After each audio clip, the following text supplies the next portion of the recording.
Good afternoon, class. 掌握老师欢迎来取 Manchus. Alright, may I request Axel to please first to lead us in the prayer? Okay, if not Axel, can I request Marika to lead us in the prayer? How about Sheena? Come here, Sheena. Lead us in the prayer.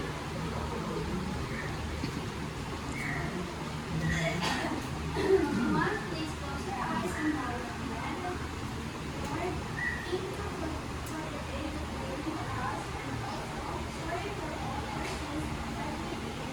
Lord, please always guide us and always take care of us. And also, Lord, please bless your word is Amen. Alright, class, before you take your seat, kindly look around you. If you see any trash, pick up the trash. Quietly. You pick your trash quietly, okay? Then you keep it first, then after the class, you throw it outside, alright? Okay, you may now take your seat.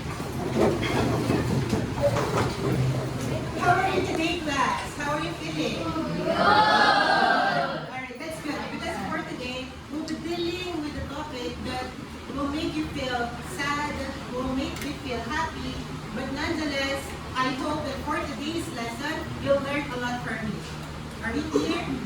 Yes! I want you to focus yourself, your eyes, your heart in front and listen to me carefully. Okay, class? Yes, sir.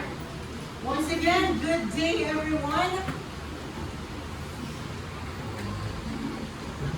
Before we start our lesson, let's have first a very quick activity. So a while ago, I gave you a red flag and green flag, right? Now, if you agree with the statement, you raise your green flag.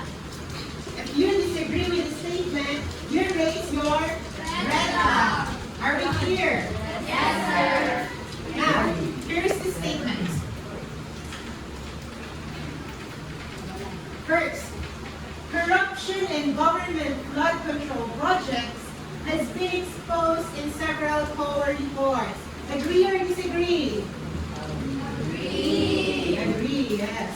Because when you watch television, you can see that the COA has been exposed several corruptions. It's happening in the government. Second, the government should strictly monitor contractors to prevent corruption in infrastructure projects. Agree or disagree? Agree. Yes, because it is very important that the government should implement the accurate things that people need, right? Next, agree or disagree? Honesty in public service is more valuable than political loyalty. Agree or disagree? Agree. Agree, yes. We should agree with this because when public officials are honest, then we can have a world or we can have a country which is very peaceful and successful.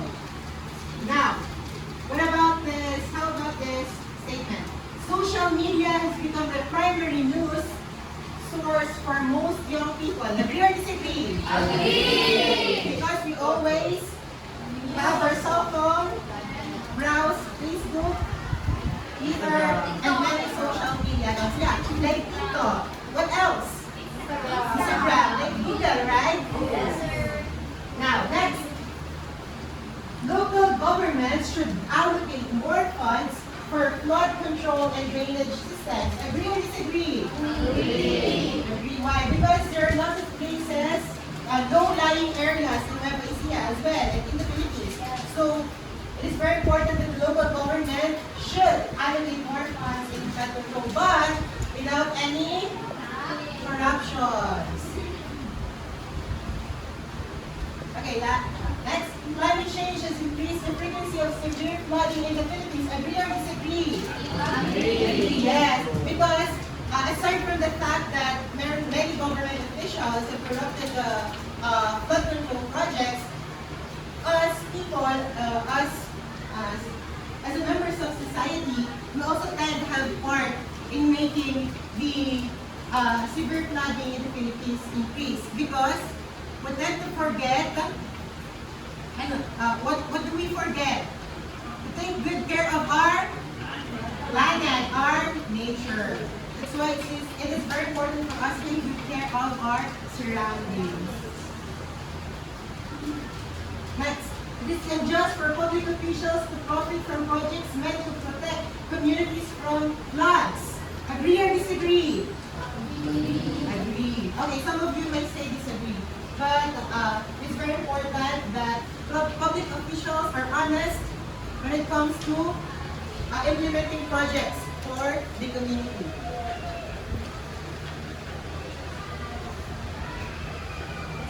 Alright, you know class, those statements has something to do with our lesson for today.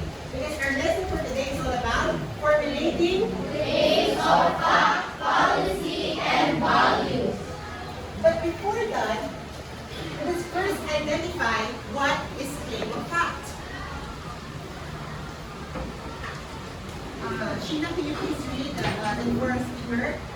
For a speaker, a claim is the main topic of an argument where the speaker tries to assert on his or her beliefs, ideas, or actions. Okay, so you look at the bold letter there. Main topic of an argument. Meaning, for a speaker, claim is the main point or idea. It is the main idea. It's what the speaker gives us. It's his or her own understanding of a certain thing. It's her understanding of ideas in life or subjects, something like that. On the other hand, for a writer, a claim is, yes, Angie, can you please read it?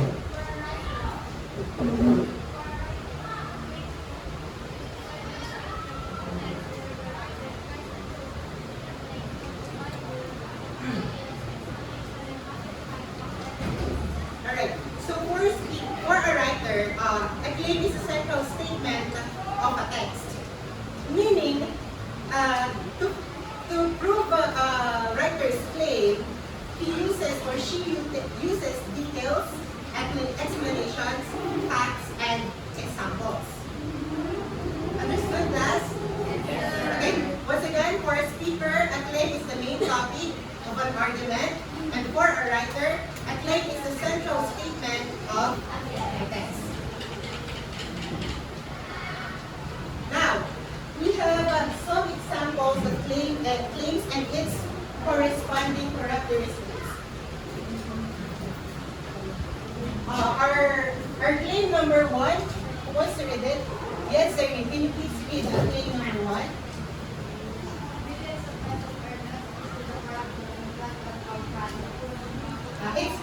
Its characteristics is it is a single statement. Why? Because it only talks about the billions of pesos that are lost due to corruption in flood control projects. It has only it only talks about one issue, the corruption, right? Next, we have the claim number two. Yes, Risha, can you please read it? Corruption, but not control projects. Before the construction project. Okay, so the characteristics of this claim is it is being compared. You see, the corruption in flood control projects is compared to the corruption in road construction projects. It is said that the corruption in flood control projects is way worse than the corruption in road construction projects. Understood, class? Now, let's proceed to claim number three. Another hand, yes, Angie.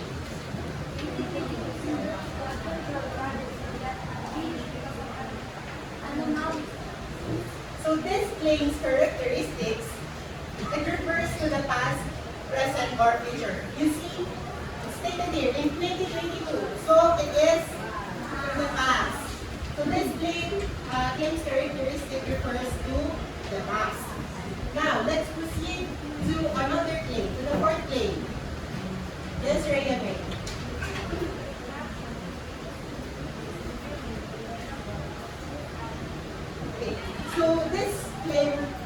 characteristic is cause and effect. You see, the cause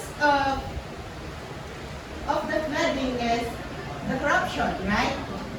You see, when corruption continues, it is the cause. The effect, communities will remain vulnerable to flooding. Understood? So it has cause and effect. Okay, let's proceed now to claim number 5. What's your name?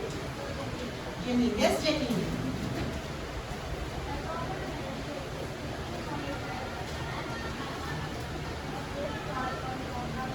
Alright. The government should strictly monitor and audit flood control projects.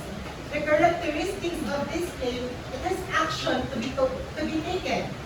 Since there are a lot of anomalies in the flood control projects, then the action should be taken. The government should strictly monitor and audit flood control projects. Understood? Yes, sir.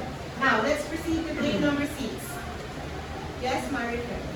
Many people are cutting corners in building flood control system. Okay.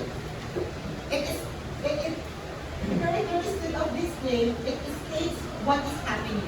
It's what's happening right now. That many contractors are cutting corners in building flood control systems. So they are having, they are taking 30% or 20% of the total budget and they take it home with them. It's what's happening right now. Alright. Now, let's proceed to the last claim. Yes, Jan Axel?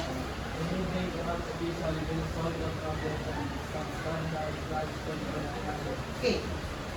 The question is, it could be true or false.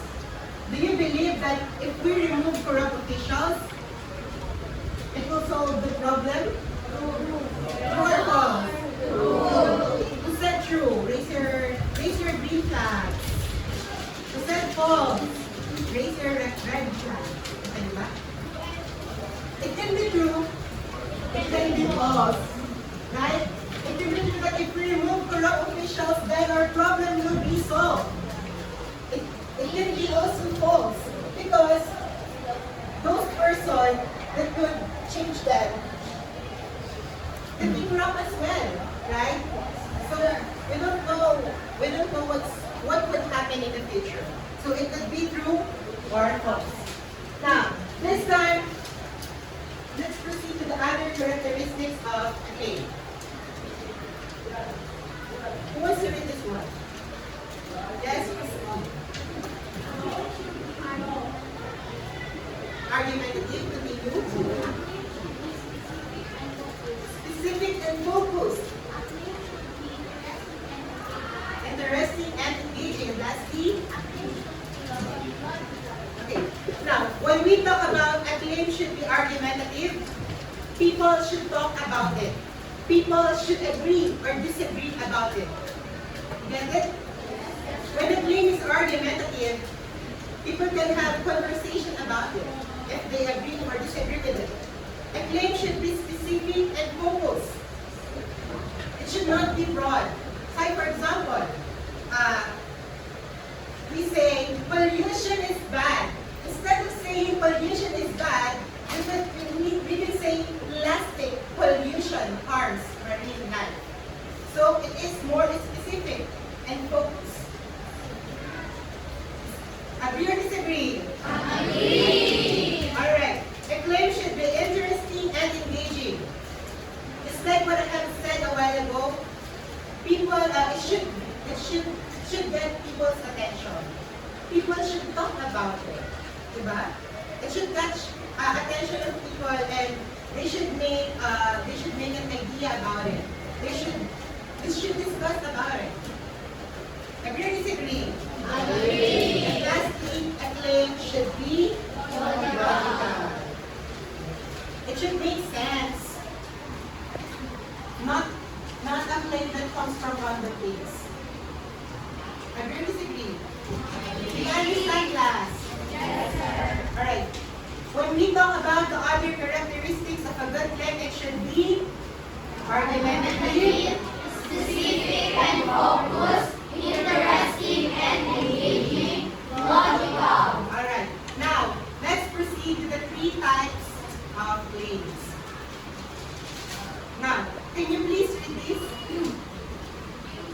Read it, Taurus. Millions of pesos intended for flood control projects in the Philippines have been lost due to corruption and misuse of funds. What can you say about this? It is true or false? Is it a fact? True or bluff? Right? So, when we talk about true claim, or when we talk about the correctness of a claim, then we will discuss about the claim of fact. Now, first, a claim, it is stated that a claim of fact is a claim whether something is true or untrue, but there must always be potential for controversy, conflict, and change. Next, who wants to read the next explanation? Yes, Angie. Can you please read this one? Number 2.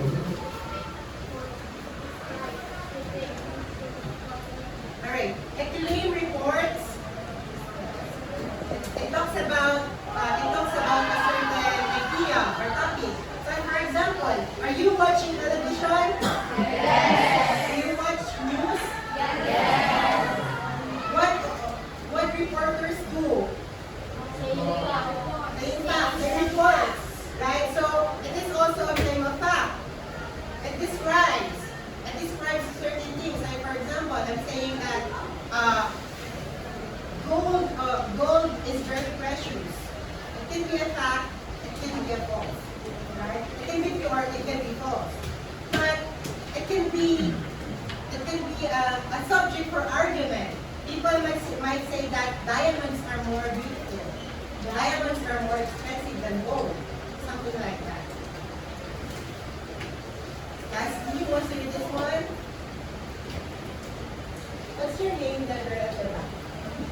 Miss Sagri. Can you please read the last explanation?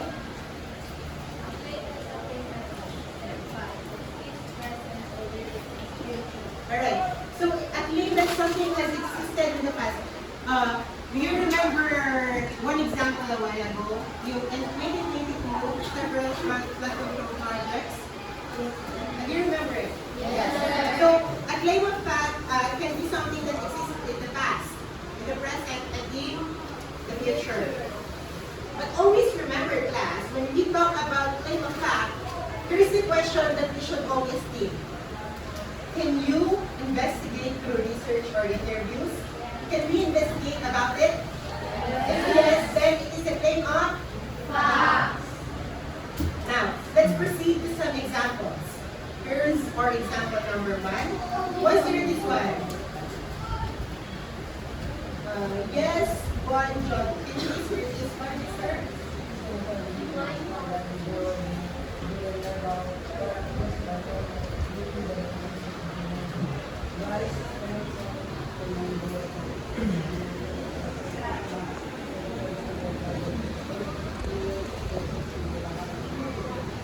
As a reminder, when you are reading in class, speak louder.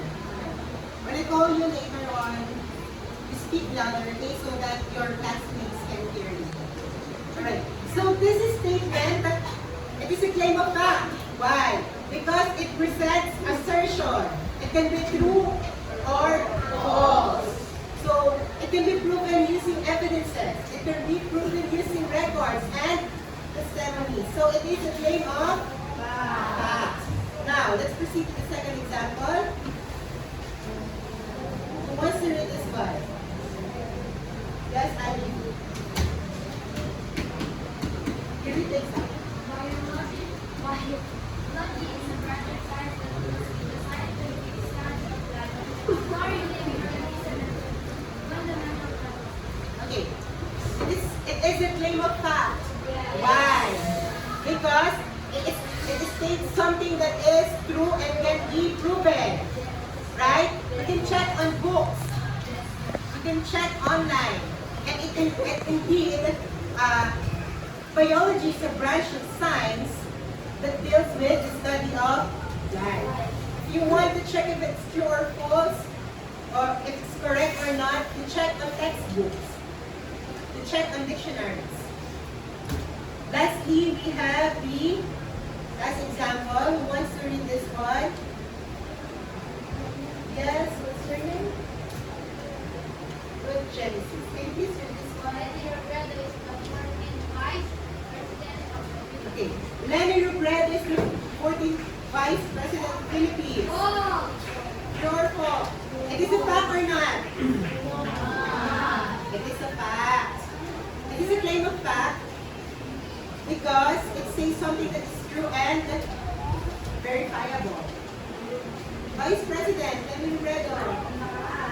Diba? But now, she's the mayor of Naga City. She's the founder of Angat Buhay Foundation. Yeah. Lenny Robredo is the vice president of Rodrigo Roa Duterte. The person who is getting paid now. In ICC, you know that? You must also be immersed in social issues because it can help you a lot develop your societal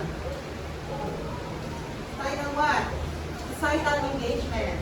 Okay? It's very important for us to be knowledgeable about what's happening to our country because we are Filipino citizens. Agree or disagree? Agree! So you must know that Lenny Robredo is the 14th Vice President of the Philippines. So going back to the topic, it is something that is true and verifiable. Why? We can check it on history books.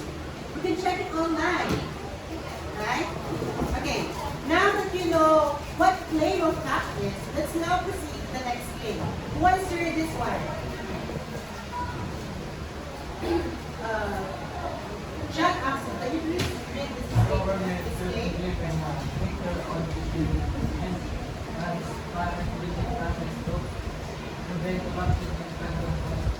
Okay.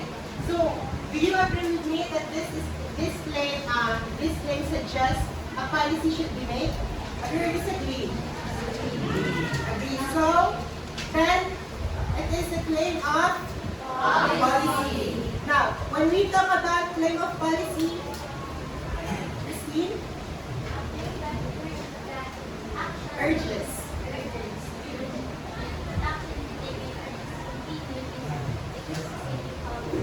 Okay. So, a claim of policy urges that action be taken or discontinued in specific policy. Next. Yes, Angie. Claims that show that the property is from certain. Okay.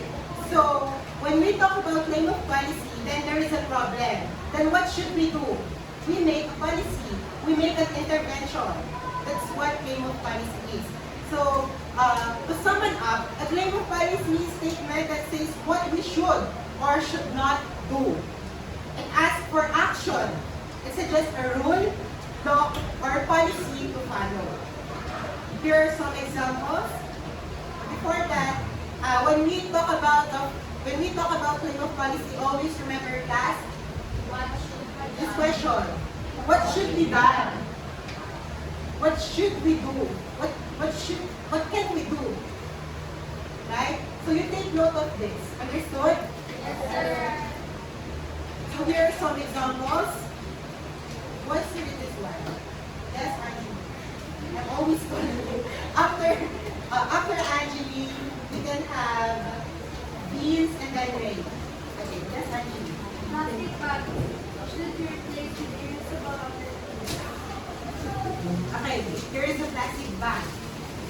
It should be replaced by what's this? An eco bag. So it is a claim of policy because it suggests a specific action or solution. The problem is we always use plastic bags and it's really bad to the environment. Then we opt to use eco bag as an alternative. Because it is reusable, right?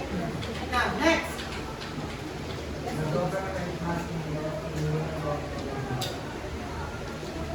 you. It is a claim of policy because it recommends an action that the government should take. Because we now use we are using excessive use of natural gas, by mga fossil fuels, then we should opt for another alternative using renewable energy. Lastly, we have last example. What's this one? Yes, Ryan.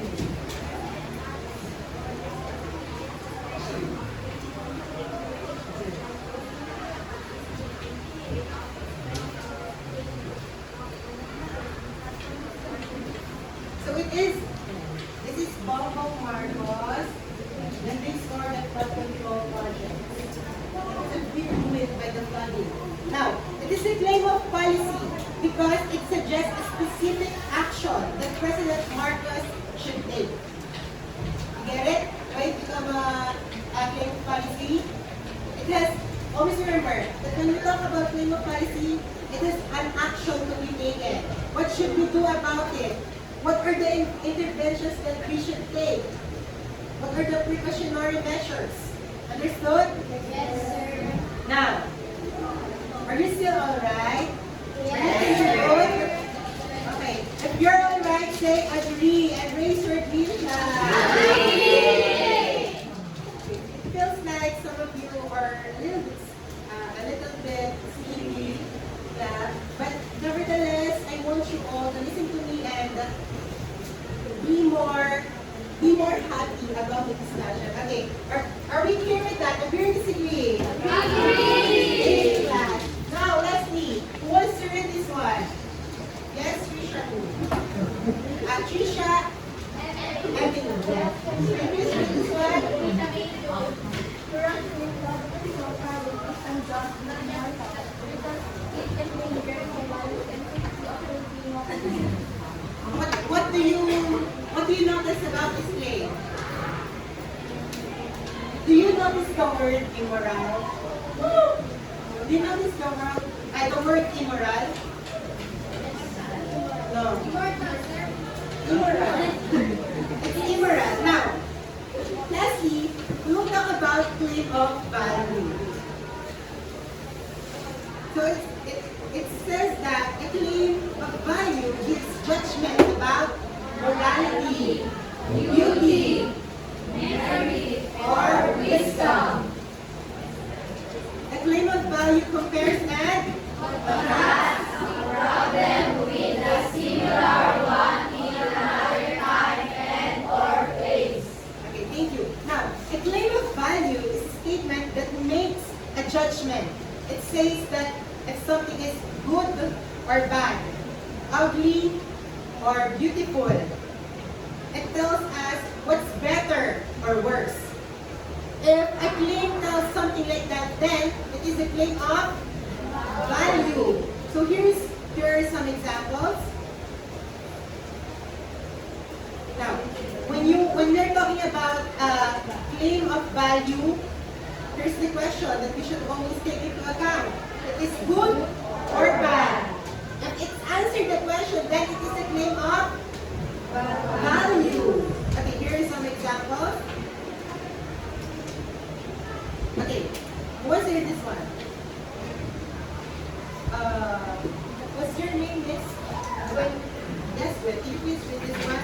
Honesty is the most important thing a leader should possess. Honesty is the most important trait a leader should possess. It is a claim of value because it talks about, it makes a judgment about what is more important for a leader. Honesty, right? Then it can be proven by true or false also, but instead it reflects an opinion or belief that honesty is superior to other traits.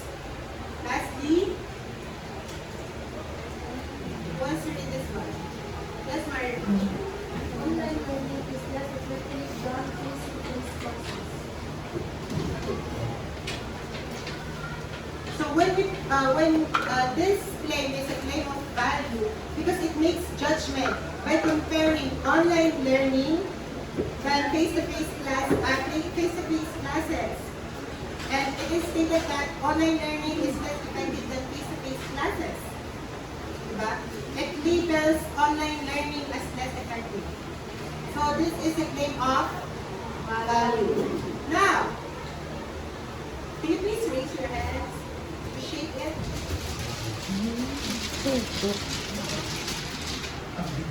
Let's put the knowledge into practice. Okay, are you ready, guys? Are you ready with our activity for today? Yes! Okay, so here is our direction. I will divide you into 6 groups. No, this will be the group 1, group 2, group 3, group 4, group 5, and group 6. Okay, you choose your best writer. The best people that can represent your group. Okay, it is a collaborative activity, so you should inform with the sharing of knowledge and ideas. Okay, class, listen first. Listen. Look at the front. Listen to me. I will present several statements on the screen. As a group, discuss and decide what type of claim each statement represents. It can be a claim of fact, a claim of policy, or a claim of value. After you reach an answer within your group, what you will do is you choose a representative to write it here on your corresponding group number. Meaning, the person that you would choose would run and write the answer.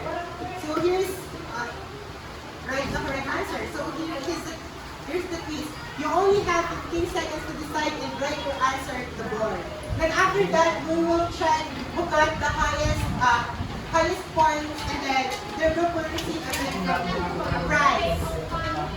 Understood, class? Yes, sir. Now, here's the top.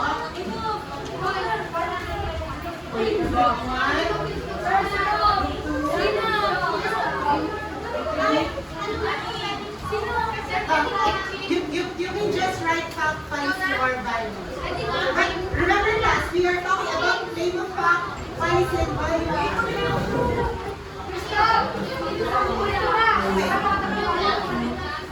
Are you ready? You can go here in front.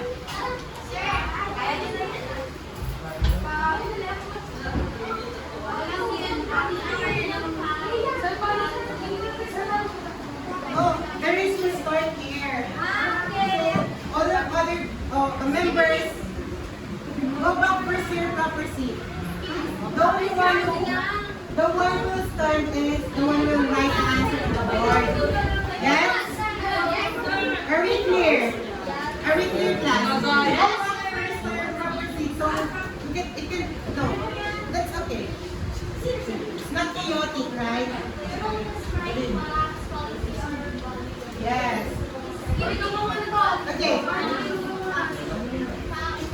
You will write on your corresponding cards, claim of fact, policy, or value. Understood, class? Now, are you ready? Yes, sir. Here's the first claim. Once the claim is presented, the timer will start also. Okay, here's the first claim. The Philippines is among the most vulnerable countries of climate change.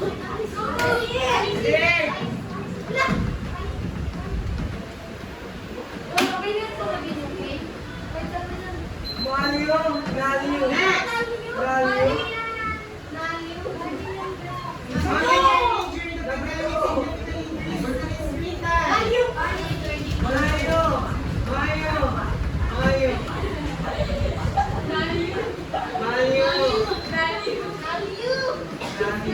Your other classmates can also answer, huh? Next. Social media platforms contribute to the spread of fake news and you work as a group. You can exchange them. Other people can also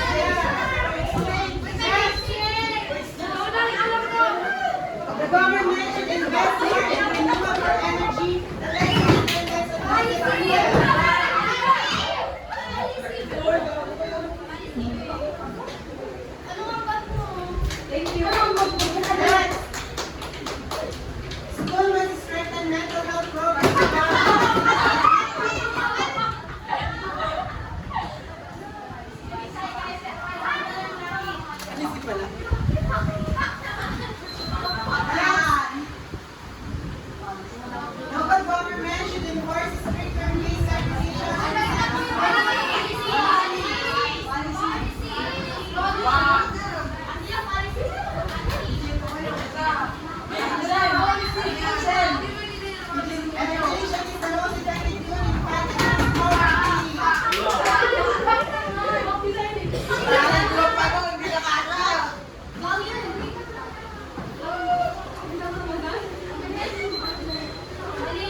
Imam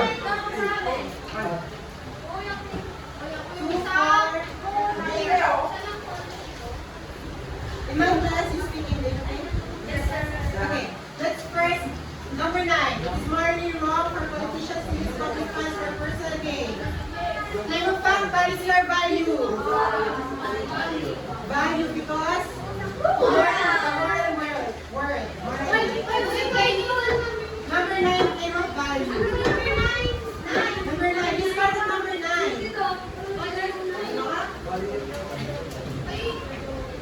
Number 8.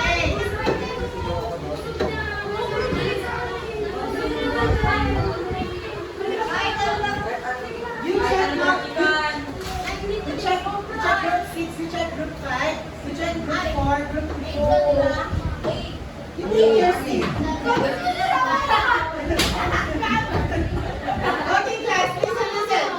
Now, number 8, prioritizing public health is more important than reopening everything. Value. Think of value. Because we are comparing we're comparing the prioritizing public health. That is more important than everyday life. Number 7, education is the most effective tool in fight against poverty. Fact, what is your value? Fact.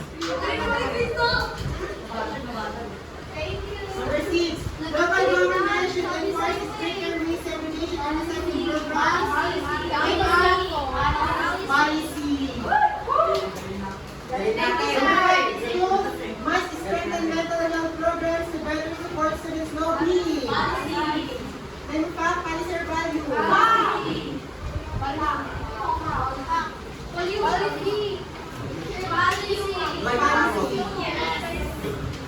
Number 4, the government should invest more in renewable energy to lessen dependence on fossil fuels. The government should invest more in renewable energy to lessen dependence on fossil fuel. Fact. Number 3, social media platforms contribute to the spread of fake news and misinformation. Fact. And number 2, online learning during the pandemic significantly increased. Online learning during the pandemic significantly increased. Fact. And number 1, the Philippines is among the most vulnerable countries in the effect of climate change. Name of fact, what is your value? Fact. Okay. Who got the highest score?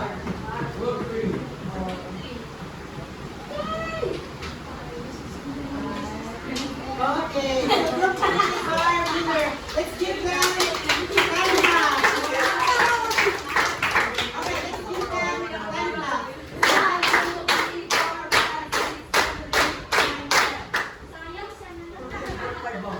Alright, now, we talk about claim of fact.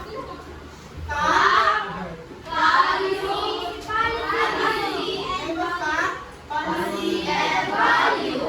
When we talk about claim of fact, what is the question? Can we check it? What should be done? Can we fact check it? That's the question. When we talk about claim of policy, what should be done? When we talk about claim of value, is it good or bad? Now for the evaluation.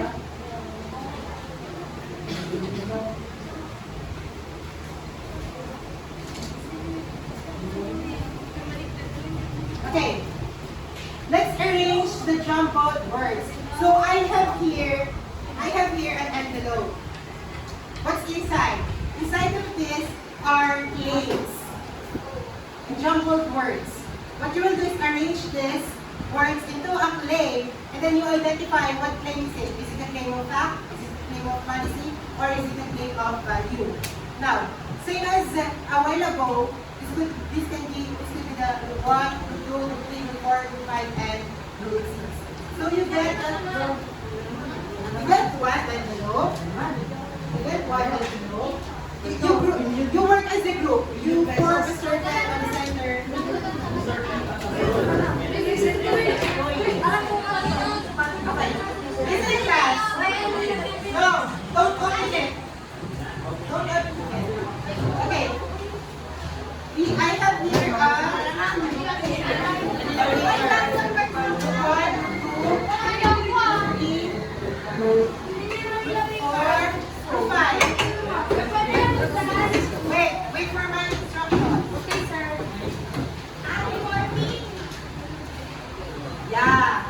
Okay, here is the direction. The class will be divided into 6 groups. Each group will receive a piece of Manila paper. Where is your Manila paper? Here. Okay. With a jumbled plates inside an envelope. Where is your envelope? Okay. Your task is to rearrange the words to form a clear statement and then identify whether it is a claim of fact, policy, or value. Work together as a team because after fixing the statement, 2 members from your group will be called to explain your answer in front of the class. You will have 2 minutes to defend your response. Listen, class, listen. You have 5 minutes to finish the task. Wait. Let's wait.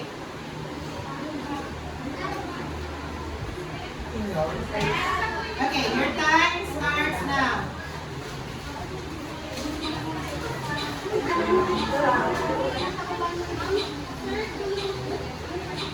Where's the blue?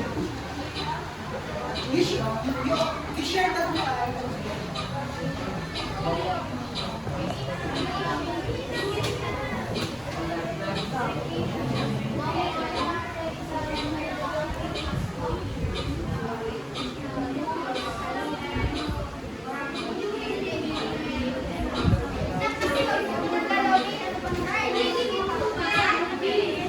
Yeah.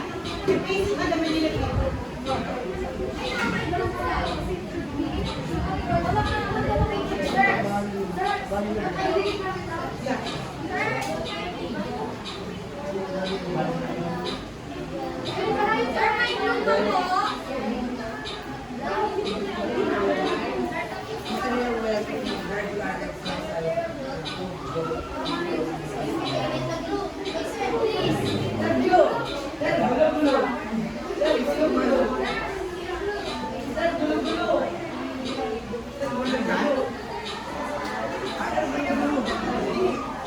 Okay, you only have 3 minutes and 40 seconds.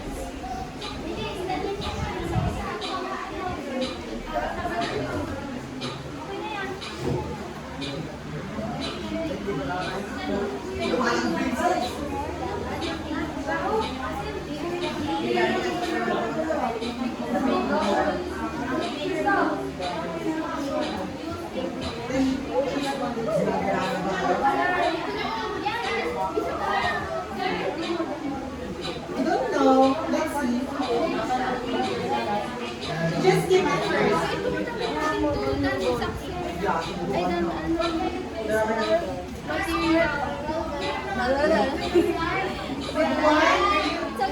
Group 1, are you finished? Group 2, Group 3, 4, 5, 6. If you're finished, go back to your proper seats.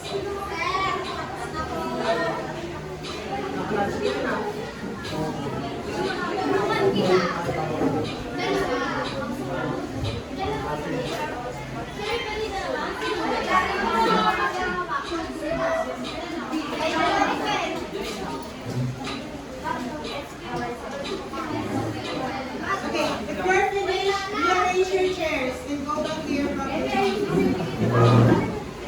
Are you not done? Okay.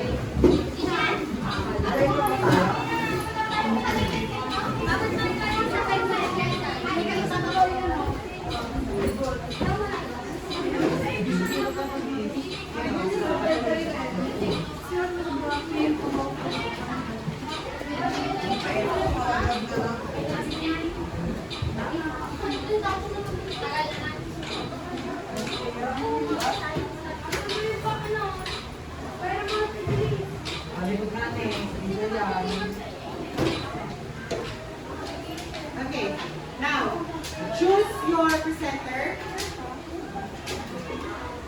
Two presenter from the group.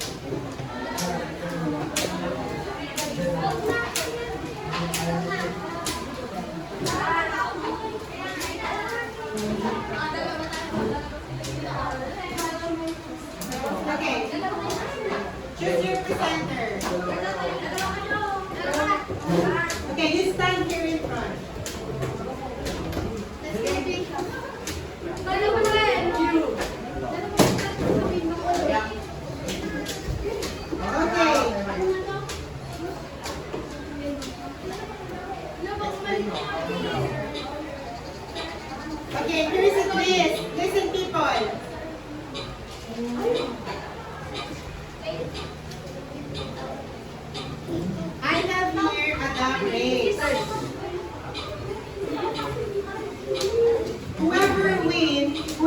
since the praise will have the opportunity to present in the class. Okay. Pero ayaw kong mananalo eh.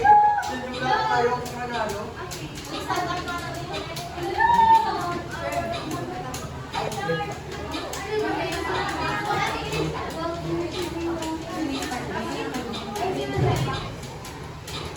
Okay. Whoever wins in this top race will present. Okay. Is it group 1, group 2, group 3, group 4, group 5, or group 6? O, alam ko titignan mo.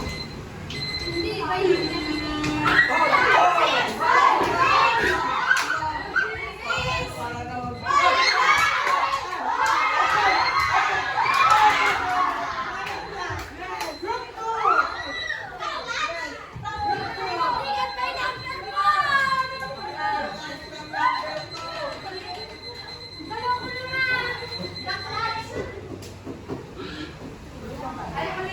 Group 2. Okay, group 2, you will now proceed to the presentation.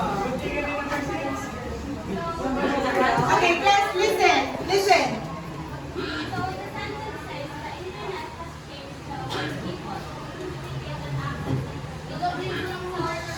Listen, listen, guys.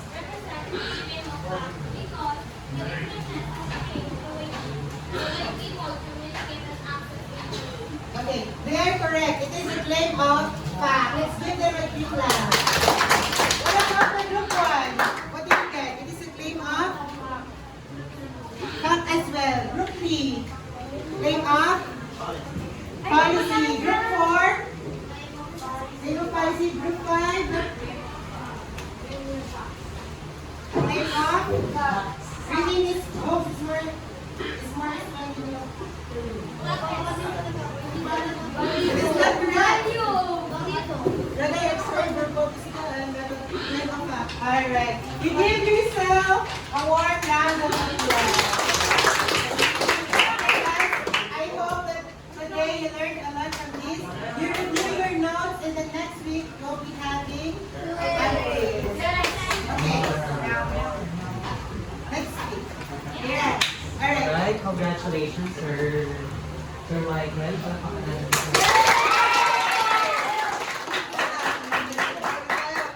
Proud and competent teacher. You